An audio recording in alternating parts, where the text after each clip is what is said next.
Bonjour et bienvenue à tous dans la Cité Viternet Web TV, une nouvelle émission dans laquelle nous allons aborder la thématique de la mécanisation de la récolte des olives. Pour ça, je vous demande d'accueillir Jean-Michel Duriez qui est de la FIDOL. Bonjour. Bonjour. Donc on peut observer cette année au CITEVI le palmarès de l'innovation avec un grand nombre de produits primés dans le cadre de la récolte des olives. Nombreuses machines, têtes de récolte qui viennent illustrer un développement de la filière. Et comment vous expliquez cet engouement ? D'une part parce que l'olivier s'est beaucoup développé depuis les 10 dernières années en France. C'est même l'arbre qui a été le plus planté, l'arbre fruitier le plus planté dans les dernières années dans le Languedoc-Roussillon. Combien d'hectares aujourd'hui ? Alors aujourd'hui en France, on doit être quelque chose comme 40 000 hectares et à peu près 4 millions et demi d'arbres. Donc une forte progression du... Oui, on a une progression qui est de l'ordre de 30% sur les 10 dernières années. En nombre d'arbres et surtout sur des arbres qui sont dans des bonnes conditions de culture avec des gens qui sont motivés, c'est-à-dire qui ont envie de produire des olives. Et donc ça s'est déjà traduit sur les chiffres de production, puisqu'on est passé de 2500 tonnes d'huile à autour de 7000 tonnes. On devrait arriver autour de 8 à 10 000 tonnes. Alors cette année, c'est une année exceptionnellement basse pour tout un tas de raisons, mais on a le potentiel en arbres. Et donc, fatalement, les fabricants s'y intéressent, surtout que y a beaucoup d'autres pays qui se sont mis à l'olivier, en particulier dans le Nouveau Monde. Parce que sinon, ces braves lauréats de matériel... même si on a beaucoup d'oliviers, on reste un très petit pays dans l'univers oléicole de la planète Terre. On est vraiment un petit, mais souvent on est étudié, observé par d'autres pays, ils le savent. On a des agriculteurs qui sont très techniciens, donc ça permet de mettre au point des machines.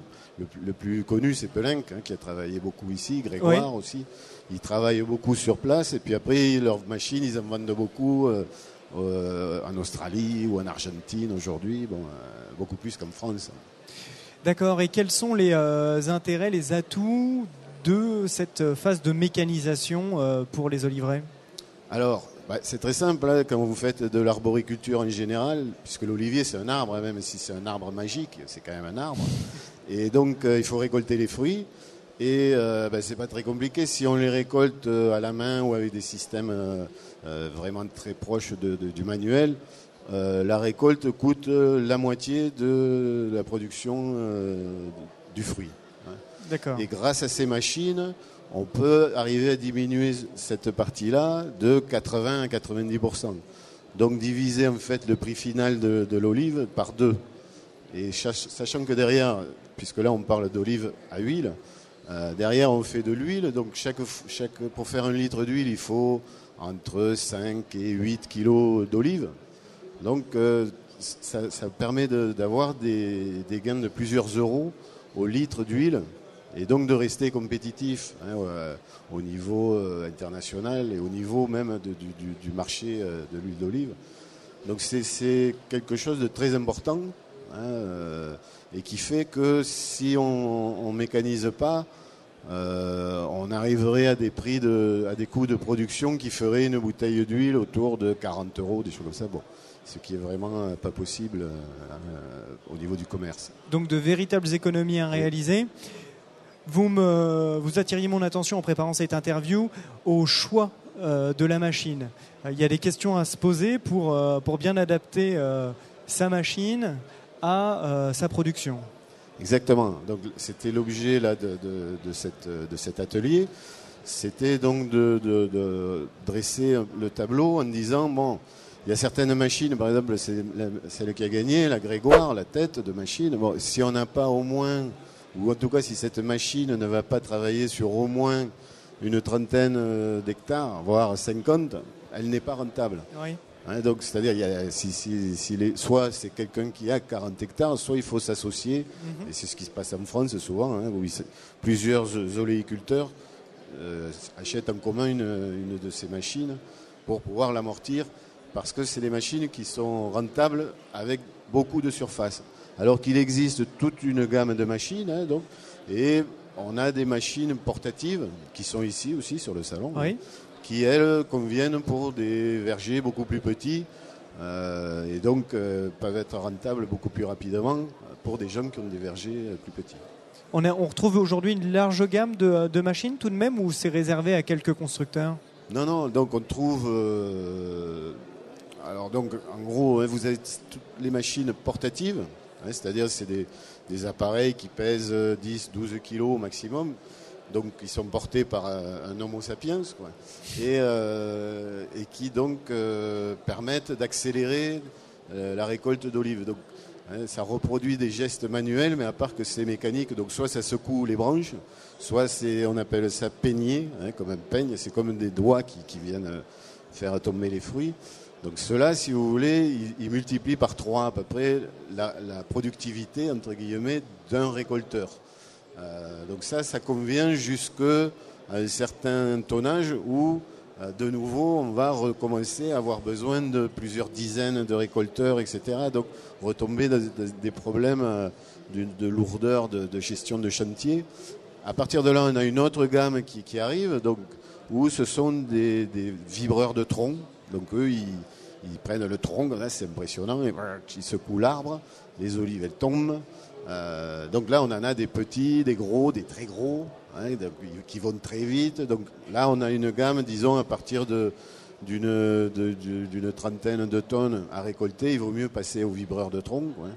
Les portatifs, c'est à partir de 3 tonnes d'olives, hein, jusque, on va dire, 30-40 tonnes. Après, on a les vibreurs de tronc. Et puis après, donc, alors tout ça, c'est ce qu'on appelle des machines qui sont adaptées aux vergers traditionnels, c'est-à-dire ceux qui sont en AOC, pour les zones AOC, ou qui sont plantés donc au maximum à 400 arbres à l'hectare. Et puis, depuis maintenant presque une quinzaine d'années, on va dire, on a des vergers qu'on appelle en haies fruitières.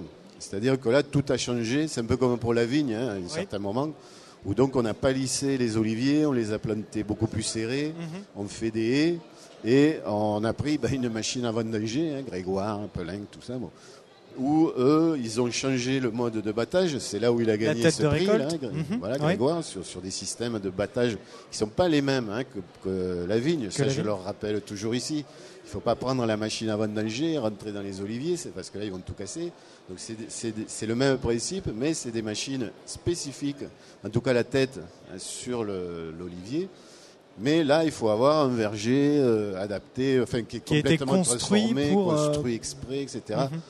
Et on n'a pas le vieil olivier avec son tronc noueux, et on n'a pas la haussée. Hein. Donc voilà, c'est une autre stratégie de haies fruitières qui est celle qui, dans le monde aujourd'hui, se développe le plus. Hein, c'est ce que font là, les Argentins, les Brésiliens, les Américains, les Californiens, les Australiens, voilà, les Néo-Zélandais. Donc on est vraiment dans une phase de modernisation de la filière et de l'augmentation de sa productivité. Certains diraient industrialisation, ce qui n'est pas le cas pour nous. C'est pour ça qu'il y a ce distinguo entre l'appellation d'origine contrôlée, donc qui, par essence, elle n'est pas tout à fait industrielle, hein, elle est semi-artisanale ou semi-industrielle, comme on veut, et les vergers fruitières qui, eux, sont une approche beaucoup plus industrielle, entre guillemets. Alors bon, nous, au sein de l'interprofession, tout le monde est là, hein, mais évidemment, les deux côtés ne sont pas toujours d'accord. Aujourd'hui, il n'y a pas eu de dispute, tout allait bien, et c'est très bien comme ça. Monsieur Duriez, je vous remercie, et puis écoutez, à très bientôt sur le terrain peut-être. Ok, merci à vous.